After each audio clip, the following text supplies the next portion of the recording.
most significant risk for Huge Telecom is the competitive risk. It's not the technology risk. We have a 19-year-old proven technology where the technology is backward. It's capable of being backward integrated. So our equipment is 2G, 3G equipment. Well, as the networks progress and they enhance their networks, and the devices that are attached to those networks, your new cell phones, have got ever greater capabilities, the old technology still works.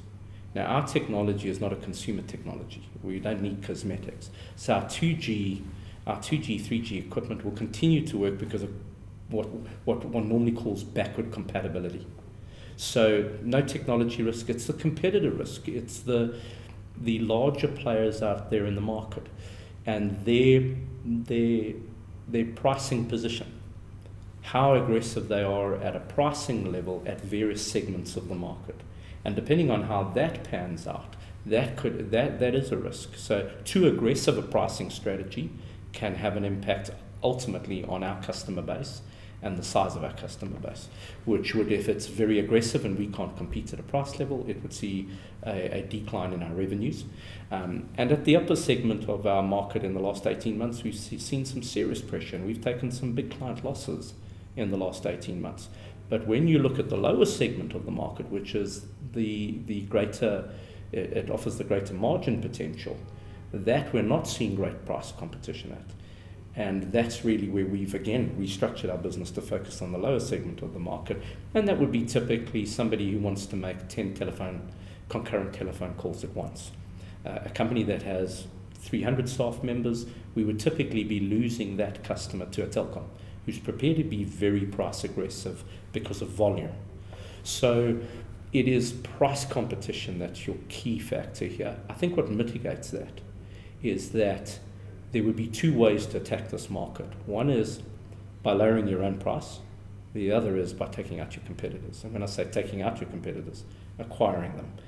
I certainly believe the more intelligent way is to actually concentrate the power, which would be anti-competitive in terms of what the competition authorities are trying to achieve. But you would want to concentrate your power. So you just want to gobble up as many people as possible because you can maintain your price level. I think that's a far more intelligent way than reducing your own price to take someone else's market share. I think what mitigates the risk in our position even greater is that we're a smaller player in the market. So are you really going to, as a bigger player, lower your price aggressively, which is off a much bigger base, to try and obtain a much smaller base? It doesn't make economic sense when you run the numbers. But that is the most significant risk. It's not any other risk. I suppose there's always a little bit of to be fair, there's a little bit of a regulatory risk if you have an irrational regulator that could impact the position.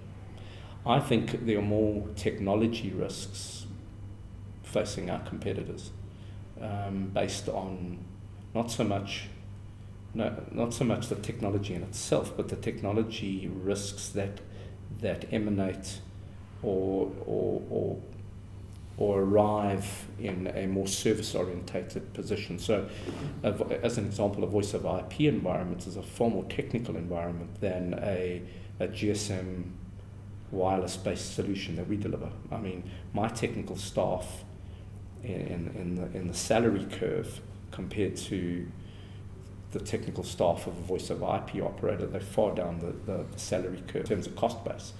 So I think there are far greater risks if you don't have the numbers at a competitor level. So I think we're keenly positioned, and we're the last player, literally, left in the market providing a wireless GSM-based telephony service.